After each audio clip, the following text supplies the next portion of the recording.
Hello जय हिंद साथियों, स्वागत करता हूँ आज के सामान्य ज्ञान के इस नए वीडियो में। आज की इस वीडियो में हम लोग देखेंगे सामान्य ज्ञान के टॉप 40 ऐसे जीके क्वेश्चन जो आप सभी के आने वाले बिहार पुलिस एग्जाम के लिए वेरी मोस्ट इंपॉर्टेंट होने वाले हैं और आप सभी प्रैक्टिस सेट जरूर लगाइएगा। चलिए क्वेश्चन नंबर 1 की ओर बढ़ेंगे।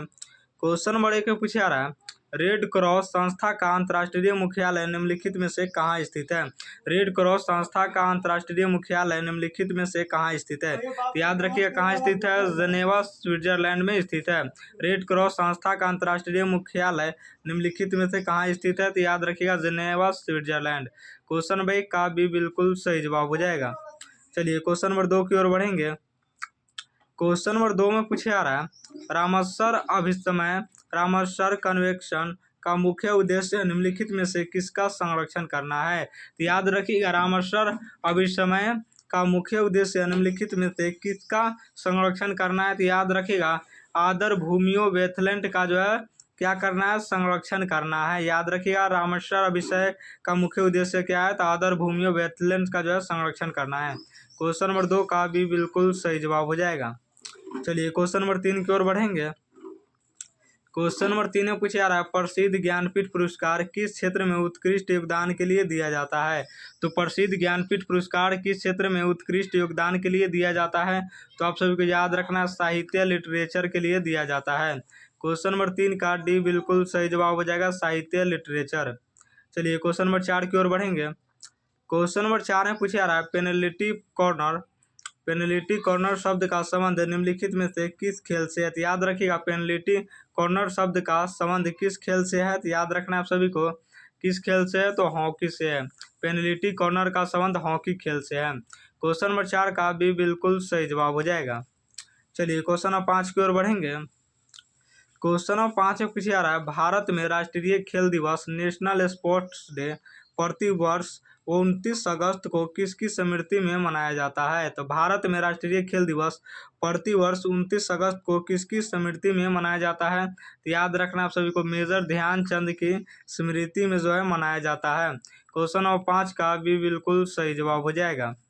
चलिए क्वेश्चन नंबर 6 की ओर बढ़ेंगे।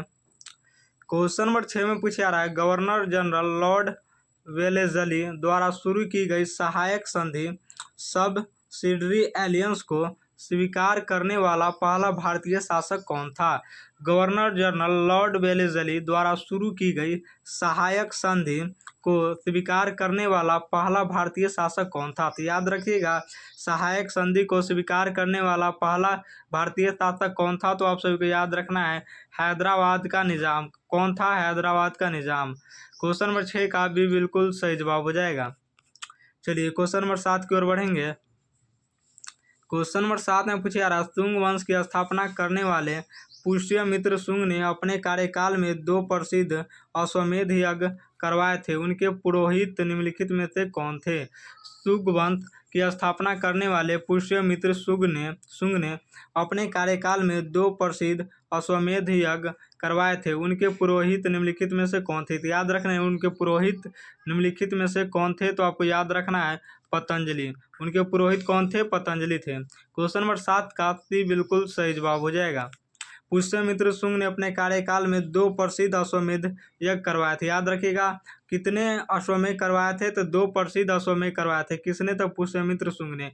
और उनके पुरोहित निम्नलिखित में से कौन थे, तो पतंजलि थे। चलिए क्वेश्चन नंबर 8 की ओर बढ़ेंगे।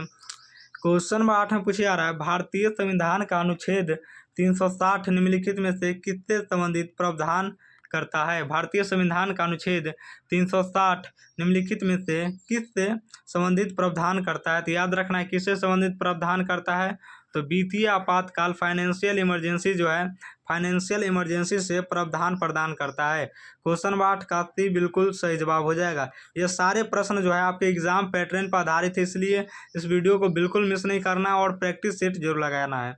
चलिए क्वेश्चन नंबर 9 की ओर बढ़ेंगे।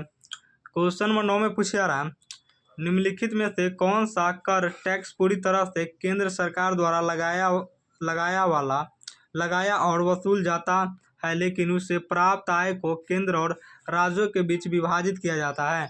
निम्नलिखित में से कौन सा कर टैक्स पूरी तरह से केंद्र सरकार द्वारा लगाया और वसूला जाता है, लेकिन उससे प्राप्त आय को केंद्र और राज्यों के बीच विभाजित किया जाता है। तो याद रखिएगा, आयकर इनकम टैक्स को किसको विभाजित किया जाता है? इनकम टैक्स को विभाजित किया जाता है। क्वेश्चन नंबर 9 का ये बिल्कुल सही जवाब हो जाएगा। चलिए क्वेश्चन नंबर 10 की ओर बढ़ेंगे। क्वेश्चन नंबर 10 में पूछा रहा है, कर्क रेखा ट्रॉपिक ऑफ कैंसर निम्नलिखित में से किस महाद्वीप से होकर नहीं गुजरती है? कर्क रेखा निम्नलिखित में से किस महाद्वीप से होकर नहीं गुजरती है? तो याद रखिएगा, किस महाद्वीप से होकर नहीं गुजरती है? तो एशिया महाद्वीप से जो है होकर नहीं गुजरती है। क्वेश्चन नंबर 10 का भी बिल्कुल सही जवाब हो जाएगा। चलिए क्वेश्चन नंबर 11 की ओर बढ़ेंगे।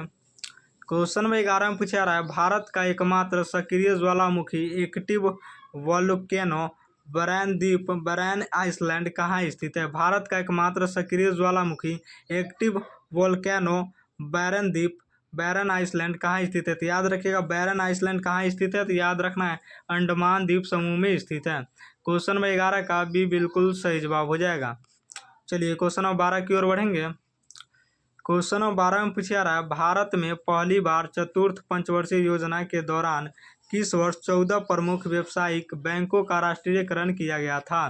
भारत में पहली बार चतुर्थ पंचवर्षीय योजना के दौरान किस वर्ष 14 प्रमुख व्यावसायिक बैंकों का राष्ट्रीयकरण किया गया था? तो याद रखिएगा, किस वर्ष राष्ट्रीयकरण किया गया था? तो आपको याद रखना है, 1969 में राष्ट्रीयकरण किया गया था। क्वेश्चन नंबर 12 का भी बिल्कुल सही जवाब हो जाएगा। चलिए क्वेश्चन नंबर 13 की ओर बढ़ेंगे। क्वेश्चन नंबर 13 में पूछा रहा है, मानव विकास सूचकांक HDI निम्नलिखित में से किस संस्था द्वारा प्रतिवर्ष जारी किया जाता है? मानव विकास सूचकांक HDI निम्नलिखित में से किस संस्था द्वारा प्रतिवर्ष जारी किया जाता है? तो याद रखिएगा, प्रतिवर्ष जारी किया जाता है संयुक्त राष्ट्र विकास कार्यक्रम UNDP संस्था के अनुसार जो जारी किया जाता है। याद रखिए, मानव विकास HDI निम्नलिखित में से किस संस्था द्वारा प्रतिवर्ष जारी किया जाता है? किस संस्था द्वारा? तो संयुक्त राष्ट्र विकास कार्यक्रम द्वारा जो है जारी किया जाता है। क्वेश्चन नंबर 13 का भी बिल्कुल सही जवाब हो जाएगा। चलिए क्वेश्चन नंबर 14 की ओर बढ़ेंगे। क्वेश्चन नंबर 14 में पूछा रहा है, लेंस की क्षमता, पावर ऑफ ए लेंस को मापने की SI इकाई क्या है? तो याद रखिएगा, लेंस की क्षमता को मापने की SI इकाई क्या है? तो आपको याद रखना है, डायोप्टर। क्वेश्चन नंबर 14 का बिल्कुल सही जवाब हो जाएगा, डायोप्टर। चलिए क्वेश्चन नंबर 15 की ओर बढ़ेंगे। क्वेश्चन नंबर 15 में पूछा रहा है, आधुनिक आनुवंशिक का जनक, फादर ऑफ मॉडर्न जेनेटिक्स किसे माना जाता है? आधुनिक आनुवंशिक का जनक, फादर ऑफ मॉडर्न जेनेटिक्स किसे माना जाता है? तो आधुनिक आनुवंशिक का जनक जो है ग्रेगर जोहान मेंडल को माना जाता है। याद रखिएगा, आधुनिक आनुवंशिकी का जनक Gregor Johann Mendel. Question number 15 का भी बिल्कुल सही जवाब हो जाएगा। चलिए क्वेश्चन नंबर 16 की ओर बढ़ेंगे। क्वेश्चन नंबर 16 में पूछा जा रहा है, LPG में रिसाव का पता लगाने के लिए उसमें कौन सा गंधयुक्त पदार्थ मिलाया जाता है? तो LPG में रिसाव का पता लगाने के लिए उसमें कौन सा गंधयुक्त पदार्थ मिलाया जाता है? तो याद रखना है, इथाइल मरकैप्टन मिलाया जाता है। LPG में रिसाव का पता लगाने के लिए जो है इथाइल मरकैप्टन का उपयोग किया जाता है। क्वेश्चन नंबर 16 का भी बिल्कुल सही जवाब हो जाएगा। कौन सा पदार्थ मिलाया जाता है? तो इथाइल मरकैप्टन याद रखना है। किसका पता लगाने के लिए? तो LPG रिसाव का पता लगाने के लिए। चलिए क्वेश्चन नंबर 17 की ओर बढ़ेंगे। क्वेश्चन नंबर 17 में पूछा रहा है, प्रसिद्ध मगध सम्राट बिंबिसार के राजवैद्य जीवक ने अपनी शिक्षा किस विश्वविद्यालय से पूरी की थी? प्रसिद्ध मगध सम्राट बिंबिसार के राजवैद्य जीवक ने अपनी शिक्षा किस विश्वविद्यालय से पूरी की थी? तो याद रखिएगा, किस विश्वविद्यालय से पूरी की थी? तो आपको याद रखना है, तक्षशिला विश्वविद्यालय से पूरी की थी। क्वेश्चन नंबर 17 का भी बिल्कुल सही जवाब हो जाएगा, तक्षशिला विश्वविद्यालय। चलिए क्वेश्चन नंबर 18 की ओर बढ़ेंगे। क्वेश्चन नंबर 18 में पूछा रहा है, बिहार में 3 कठिया प्रथा के तहत किसानों को अपनी भूमि के कितने भाग पर अनिवार्य रूप से नील की खेती करनी पड़ती थी? तो याद रखिएगा, किसानों को अपनी भूमि के कितने भागों पर अनिवार्य रूप से नील की खेती करनी पड़ती थी? तो याद रखिएगा कि 20/3 भाग पर जो है नील की खेती करनी पड़ती थी। क्वेश्चन नंबर 18 का भी बिल्कुल सही जवाब हो जाएगा। चलिए क्वेश्चन नंबर 19 की ओर बढ़ेंगे। क्वेश्चन 19 से पूछा जा रहा है, उस्ताद बिस्मिल्लाह खान का संबंध किस वाद्य यंत्र से था? तो याद रखिएगा, उस्ताद बिस्मिल्लाह खान का संबंध किस वाद्य यंत्र से था? तो आपको याद रखना है शहनाई से। क्वेश्चन नंबर 19 का बिल्कुल सही जवाब हो जाएगा। चलिए क्वेश्चन नंबर 20 की ओर बढ़ेंगे। क्वेश्चन नंबर 20 में पूछा जा रहा है प्रसिद्ध थॉमस कप का संबंध किस खेल से है? तो याद रखिएगा थॉमस कप का संबंध किस खेल से है? तो याद रखना है बैडमिंटन पुरुष से है। प्रसिद्ध थॉमस कप का संबंध किस खेल से है? तो बैडमिंटन से है। क्वेश्चन नंबर 20 का भी बिल्कुल सही जवाब हो जाएगा, बैडमिंटन से है। चलिए क्वेश्चन नंबर 21 की ओर बढ़ेंगे। क्वेश्चन नंबर 21 में पूछा जा रहा है महालवाड़ी भू राजस्व व्यवस्था को मुख्य रूप से किसके द्वारा डिजाइन किया गया था? महालवाड़ी भू राजस्व व्यवस्था को मुख्य रूप से किसके द्वारा डिजाइन किया गया था? याद रखना है किसके द्वारा डिजाइन किया गया था? तो होल्ट मैकेंजी के द्वारा डिजाइन किया गया था। क्वेश्चन नंबर 21 का भी बिल्कुल सही जवाब हो जाएगा, होल्ट मैकेंजी। चलिए क्वेश्चन नंबर 22 की ओर बढ़ेंगे। क्वेश्चन नंबर 22 में पूछा जा रहा है दिल्ली सल्तनत के किस सुल्तान ने सैनिकों को नगद वेतन देने की प्रथा शुरू की और घोड़ों को दागने की व्यवस्था लागू की थी? तो दिल्ली सल्तनत के किस सुल्तान ने सैनिकों को नगद वेतन देने की प्रथा शुरू की थी और घोड़ों को दागने की व्यवस्था लागू की थी? तो याद रखिएगा अलाउद्दीन खिलजी ने। दिल्ली सल्तनत के किस सुल्तान ने सैनिकों को नगद वेतन देने की प्रथा शुरू की थी? अलाउद्दीन खिलजी ने, और घोड़ों को दागने की व्यवस्था लागू की थी। क्वेश्चन नंबर 22 का बिल्कुल सही जवाब हो जाएगा। चलिए क्वेश्चन नंबर 23 की ओर बढ़ेंगे। क्वेश्चन नंबर 23 में पूछा जा रहा है काकोरी ट्रेन एक्शन 1925 की योजना किन क्रांतिकारियों ने तैयार की थी? काकोरी ट्रेन एक्शन 1925 की योजना किन क्रांतिकारियों ने तैयार की थी? तो याद रखिएगा किन क्रांतिकारियों ने तैयार की थी? तो राम प्रसाद बिस्मिल्ला और अशफाक उल खान ने तैयार की थी। क्वेश्चन नंबर 23 का भी बिल्कुल सही जवाब हो जाएगा। चलिए क्वेश्चन नंबर 24 की ओर बढ़ेंगे। क्वेश्चन नंबर 24 में पूछा जा रहा है राष्ट्रपति सर्वोच्च न्यायालय से परामर्श किस अनुच्छेद के तहत ले सकता है? राष्ट्रपति सर्वोच्च न्यायालय से परामर्श किस अनुच्छेद के तहत ले सकता है? तो याद रखिएगा किस परामर्श के तहत ले सकता है? तो अनुच्छेद 143 के तहत जो है ले सकता है। राष्ट्रपति सर्वोच्च न्यायालय से परामर्श किस अनुच्छेद के तहत ले सकता है? अनुच्छेद 143 के तहत। क्वेश्चन नंबर 24 का बिल्कुल सही जवाब हो जाएगा। चलिए क्वेश्चन नंबर 25 की ओर बढ़ेंगे। क्वेश्चन नंबर 25 में पूछा जा रहा है सरकारिया आयोग 1983 का गठन किस विषय की समीक्षा के लिए किया गया था? सरकारिया आयोग 1983 का गठन किस विषय की समीक्षा के लिए किया गया था? तो याद रखिएगा केंद्र राज्य संबंध की समीक्षा के लिए किया गया था। क्वेश्चन नंबर 25 का भी बिल्कुल सही जवाब हो जाएगा। चलिए क्वेश्चन नंबर 26 की ओर बढ़ेंगे। क्वेश्चन नंबर 26 में पूछा जा रहा है राज्य की संचित निधि कंसोलाइटेड फंड ऑफ द स्टेट का संचालन किसके द्वारा पारित कानून के तहत किया जाता है? राज्य की संचित निधि कंसोलाइटेड फंड ऑफ द स्टेट का संचालन किसके द्वारा पारित कानून के तहत किया जाता है? तो याद रखिएगा किसके द्वारा पारित कानून के तहत किया जाता है? तो याद रखना है राज्य विधानमंडल के तहत किया जाता है। क्वेश्चन नंबर 26 का बिल्कुल सही जवाब हो जाएगा। चलिए क्वेश्चन नंबर 27 की ओर बढ़ेंगे। क्वेश्चन नंबर 27 में पूछा जा रहा है वह एकमात्र राज्य कौन सा है जिसकी सीमाएं नेपाल, भूटान, चीन तथा केवल एक भारतीय राज्य पश्चिम बंगाल से लगती है? वह एकमात्र राज्य का कौन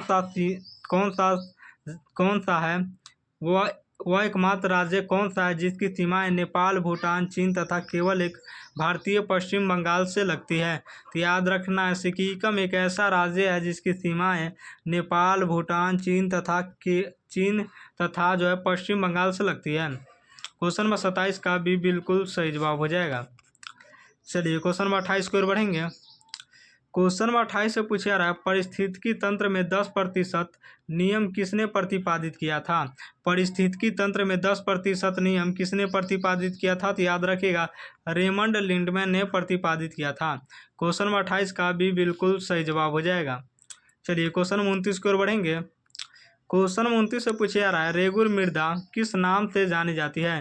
तो रेगुर मृदा किस नाम से जानी जाती है? तो याद रखना है काली कपास मृदा के नाम से जानी जाती है। क्वेश्चन नंबर 29 का भी बिल्कुल सही जवाब हो जाएगा।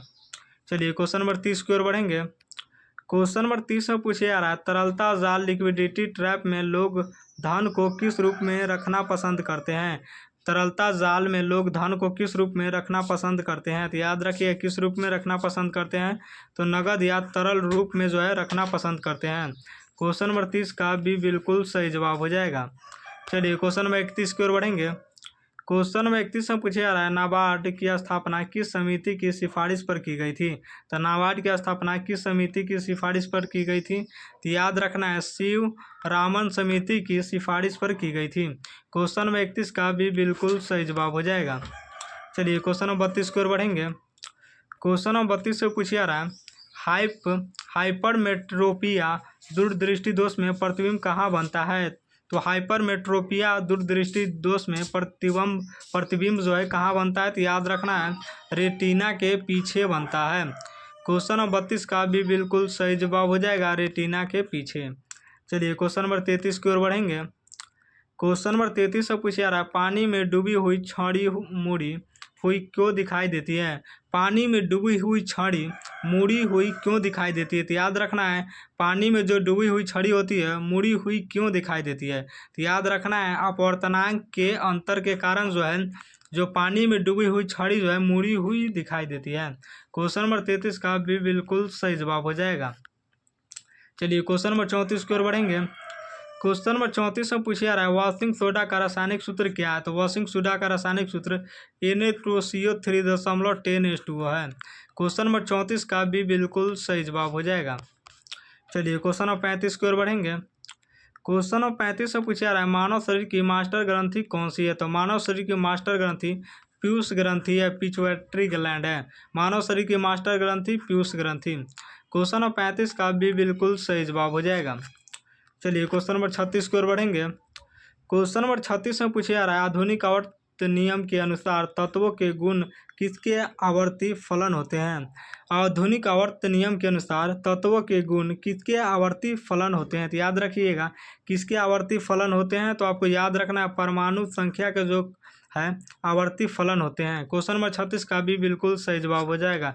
आधुनिक आवर्त नियम के अनुसार तत्वों के गुण किसके आवर्ती फलन होते हैं। तो याद रखना है परमाणु संख्या के आवर्ती जो है फलन होते हैं। क्वेश्चन नंबर 36 का भी बिल्कुल सही जवाब हो जाएगा। किस गुण के कारण तब परमाणु संख्या के कारण जो है आवर्ती फलन होते हैं। क्वेश्चन नंबर 37 की ओर बढ़ेंगे। क्वेश्चन नंबर 37 से पूछा जा रहा है विक्रमशिला विश्वविद्यालय की स्थापना किस पाल शासक ने की थी। तो विक्रमशिला विश्वविद्यालय की स्थापना धर्मपाल ने की थी। क्वेश्चन नंबर 37 का भी बिल्कुल सही जवाब हो जाएगा। चलिए क्वेश्चन नंबर 38 की ओर बढ़ेंगे। क्वेश्चन नंबर 38 में पूछा जा रहा है बिहार का कौन सा जिला नेपाल की सीमा से नहीं लगता है। तो याद रखना है बिहार का कौन सा जिला नेपाल की सीमा से नहीं लगता है। तो आपको याद रखना है मुजफ्फरपुर। क्वेश्चन नंबर 38 का सी बिल्कुल सही जवाब हो जाएगा, मुजफ्फरपुर। चलिए क्वेश्चन नंबर 39 की ओर बढ़ेंगे। क्वेश्चन नंबर 39 में पूछा जा रहा है भारत छोड़ो आंदोलन के दौरान डॉक्टर राजेंद्र प्रसाद को किस जेल में नज़रबंद रखा गया था। भारत छोड़ो आंदोलन के दौरान डॉक्टर राजेंद्र प्रसाद को किस जेल में नज़रबंद रखा गया था। तो याद रखिएगा बांकीपुर जेल पटना में जो है डॉक्टर राजेंद्र प्रसाद को जो है नज़रबंद रखा गया था। क्वेश्चन 39 का भी बिल्कुल सही जवाब हो जाएगा। चलिए क्वेश्चन नंबर 40 की ओर बढ़ेंगे। क्वेश्चन नंबर 40 में पूछा जा रहा है केरल की प्रसिद्ध शास्त्रीय नृत्य शैली कौन सी है जो मुखैटो और कथा प्रधान अभिनय के लिए जानी जाती है। केरल की प्रसिद्ध शास्त्रीय नृत्य शैली कौन सी है जो मुखैटो और कथा प्रधान अभिनय के लिए जानी जाती है। तो याद रखिएगा कथकली। क्वेश्चन नंबर 40 का भी बिल्कुल सही जवाब हो जाएगा कथकली। और 40 में से आप सभी का कितना सही हुआ कमेंट जरूर कीजिएगा।